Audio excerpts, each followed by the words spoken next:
Doctor Pawan Gupta MBBS dermatologist DVD DNV Mumbai RPS medical store medical college road in Gupta lodge Delhi road Sagar. 3 नवंबर को सुर्खी विधानसभा उपचुनाव का मतदान किया जाना है। इसके 48 घंटे पहले सुर्खी विधानसभा क्षेत्र से और सागर जिले से उन लोगों को बाहर जाना पड़ेगा जो इस विधानसभा के मतदाता नहीं हैं या फिर जिले के नहीं हैं।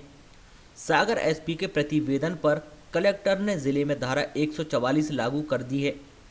SP अतुल सिंह के मुताबिक अभी सुर्खी में ही आचार संहिता लगी हुई है, लेकिन देखा गया है कि जिले के अन्य क्षेत्रों में राजनीतिक दलों के लोग प्रचार करने के लिए अन्य जिलों से यहां पर आ रहे हैं और रुके हुए हैं। 2 दिन पहले ऐसे ही सिटी मैरिज गार्डन में रुके 80 लोगों पर कार्रवाई की गई है। अगर इस तरह से किसी दल के कार्यकर्ता या समर्थक जिले में रहते हैं तो मतदान की प्रक्रिया को पारदर्शी होने में आशंका है, क्योंकि सुर्खी ऐसा क्षेत्र है जिसमें 4 अंतर जिला और 5 विधानसभाएं एक दूसरे को जोड़ती हैं, जिसको लेकर कलेक्टर के लिए प्रतिवेदन भेजा गया था, जिसके बाद उन्होंने सागर जिले की संपूर्ण राजस्व सीमा में धारा 144 लागू कर दी है, जो 1 नवंबर की शाम 6 बजे से 3 नवंबर को मतदान के समय तक लागू रहेगी।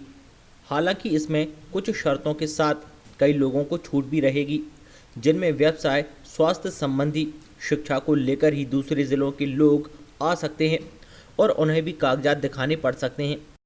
देखिए, जो निर्वाचन आयोग के निर्देश हैं उसके तहत जो विधानसभा क्षेत्र में 48 घंटे मतदान समाप्त होने से 48 घंटे पूर्व की अवधि में उस विधानसभा क्षेत्र के मतदाता और प्रत्याशी और उनके निर्वाचन अभिकर्ता के अतिरिक्त अन्य विधानसभाओं के कोई मतदाता उपस्थित नहीं रह सकते हैं। किंतु जैसा कि इस अभी चुनाव में देखने में आया है कि सुर्खी विधानसभा में ही आदर्श आचरण संहिता लागू है और उसके प्रचार के लिए बहुत बड़ी संख्या में अन्य जिलों से कार्यकर्ता और उनके समर्थक लोग आके विधानसभा क्षेत्र से बाहर सागर शहर में और अन्य क्षेत्रों में रुके हुए हैं। और जो वर्तमान अभी निर्देश हैं उसके चलते मतलब ये निर्वाचन वाले दिन भी इनकी उपस्थिति पर अन्यथा कोई प्रतिबंध नहीं रहता। लेकिन जैसा कि अभी परसों एक केस हुआ था जिसमें एक मैरिज गार्डन में 80 से अधिक संख्या में एक दल से समर्थित कार्यकर्ता या उनसे जुड़े हितबद्ध लोग वहाँ पे पाए गए थे। तो इस प्रकार के प्रकरणों को देखते हुए और चूँकि सुर्खी विधानसभा की सीमा इतनी लगी हुई है शहर से कि इतनी बड़ी संख्या में अन्य जिले के लोगों की उपस्थिति से हम निर्वाचन की जो पारदर्शिता और सुरक्षा उसके प्रति कहीं ना कहीं आशंकाएं विद्यमान होती हैं। और अन्य जिलों के जो इतनी बड़ी संख्या में अगर लोग उपस्थित रहें तो इतने शॉर्ट नोटिस में उनका हम कैरेक्टर वेरिफिकेशन भी नहीं करा सकते हैं कि इनके क्रिमिनल रिकॉर्ड्स क्या हैं। इसलिए एक प्रतिवेदन भेजा गया था और उस पर जिला दंडाधिकारी द्वारा धारा 144 का आदेश जारी किया गया है। इस आदेश में स्पष्टता लिख किया गया है कि निर्वाचन से 48 घंटे पूर्व अर्थात 1 तारीख की शाम के 6 बजे के बाद से इस जिले के जो नागरिक हैं उनके अलावा अन्य जिले का कोई भी नागरिक यहाँ पे इन 48 घंटों में सागर जिले के किसी भी क्षेत्र में उपस्थित नहीं रहेगा।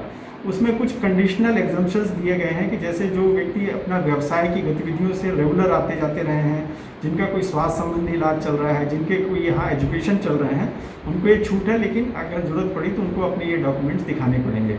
इसी प्रकार से जिन लोगों के घरों में उनके रिश्तेदार काफ़ी लंबे समय से रुके हैं, उनकी संख्या 3 से अधिक है, तो उसकी सूचना उनको निकटतम पुलिस थाने में देनी पड़ेगी।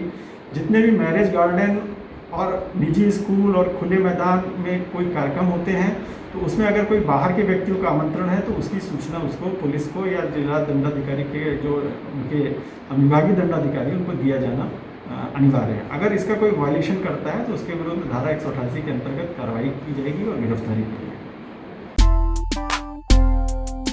Doctor Pawan Gupta MBBS dermatologist DVD DNV Mumbai चर्म रोग, सौंदर्य, गंजेपन का इलाज, फंगल इन्फेक्शन, एलर्जी, समय 3 बजे से 5 बजे तक और संपूर्ण चर्म रोगों का इलाज। हमारा पता है RPS medical store medical college road in Gupta lodge Delhi road Sagar. Mobile number है 6260506197।